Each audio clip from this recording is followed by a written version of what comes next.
What's up, Buck Nation? How you guys doing today? Today I have some news. I won't exactly call it breaking news, but it is news per se. So we have just signed two-time Pro Bowler, tight end Kyle Rudolph. Now, how do I feel about this? It's a decent move. Kyle Rudolph is a decent player. He is a solid player, starter in his league. He's not a game changer. I mean, he was at one time a very prolific player, especially in Minnesota. I mean, he did make the Pro Bowl twice. Now, it just comes down, he's just been on bad teams. But let's discuss it, let's discuss it. So like I said, we just signed Kyle Rudolph. We know Kyle Rudolph's best years are in the past, especially in his first years in Minnesota. He's been in Minnesota Vikings for 10 years. 2012 and 2017 seasons were his best. Now, last year was not his best season. He caught 26 balls and only had one touchdown.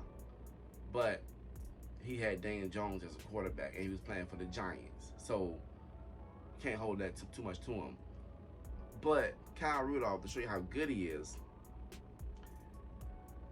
he has 330 yards out of 6 out of 7 games, and he had 4 touchdowns, at least 4 touchdowns in 5 out of 7 seasons.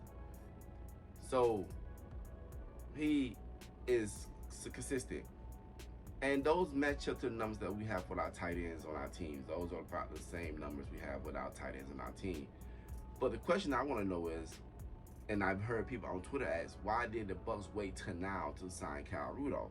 Which is a very viable question. Like, the season's about to start in about 2 months. Why are you waiting till now to sign Kyle Rudolph?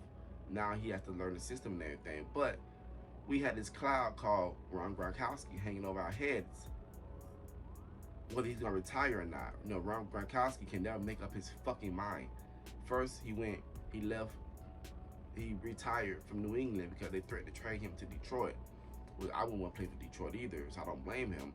Then he went to WWE, won a 24/7 championship, and then he quit the WWE, unretired, to go play with Tom Brady in Tampa Bay, won a ring, played again next season, retired season. It's a fucking mess. It's just, he don't even know. But it's been for months on end, the reports, what is Rob Gronkowski going to do? It was like the decision 2.0. What is Rob Gronkowski going to do? Is he going to stay? Because right now, we need to know what he's going to do so we can make moves. So we can try to rebuild around and make different moves or whatever. But we still don't know yet. And speaking of the tight ends on the team, there's one person I want to talk about who I feel like he got to be super pissed right now. He's got to be just feeling some kind of betrayed, or I don't say betrayed, but just feel like hopes just got crashing down, right?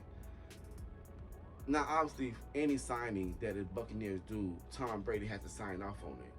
So you ask yourself, how does Cameron Brate feel knowing that Brady signed off on another tight end? Because obviously Cameron Brate was going to be a de facto starter. And I got some more to say about Cameron Brate, but he was going to be the de facto starter by default. Now that Gronk is gone and we got 2 rookies, and we're not going to really play them that much, and one of them is really a blocking tight end. So basically, the reins were Cameron Brate. He was going to be the feature tight end. And just think about Cameron Brate for a minute.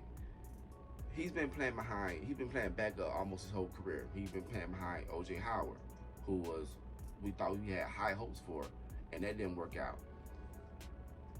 And even playing behind O.J. Howard, he did have one good season of 600 yards and 8 touchdowns.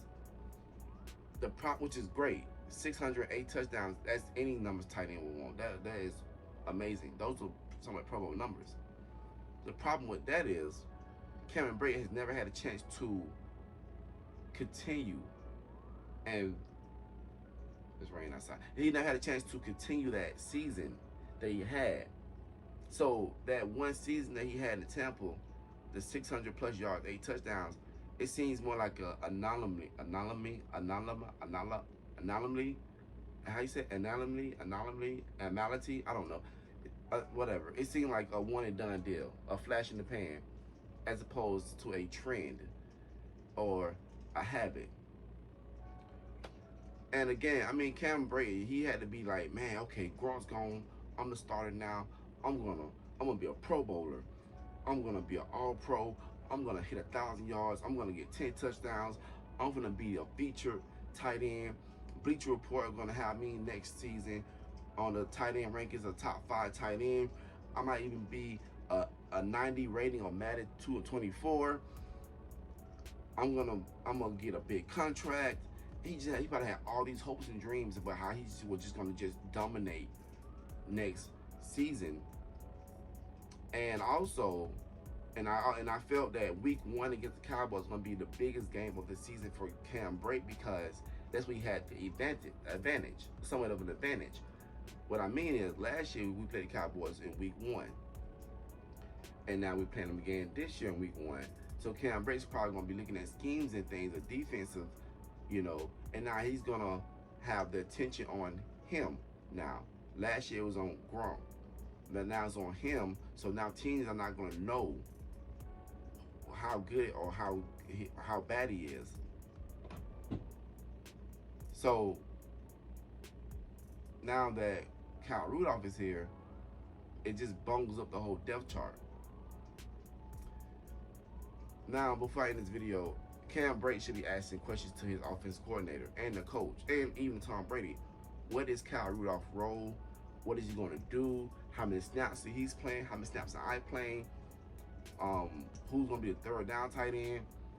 I need to know how many snaps I might or might not have, so I can be ready. And who knows? Who knows? There are injuries that happen. So, and God forbid, if Kyle Rudolph get injured, Cam Brate can fulfill the role. But Kyle Rudolph was adept, and he is a veteran. And out of all the tight ends on our team, Kyle Rudolph has the biggest resume. But Cam Brate should be the starter for week 1 in the season, just because he's been there longer. He knows the offense, and he has a rapport with Brady. So that's just my opinion, guys. I really appreciate the video and you guys watching. And we're on our way to 1,000 subscribers, guys, so it's very exciting. Man, let me know what you guys think in the comments about Kyle Rudolph signing with the Buccaneers. And I will talk to you guys later.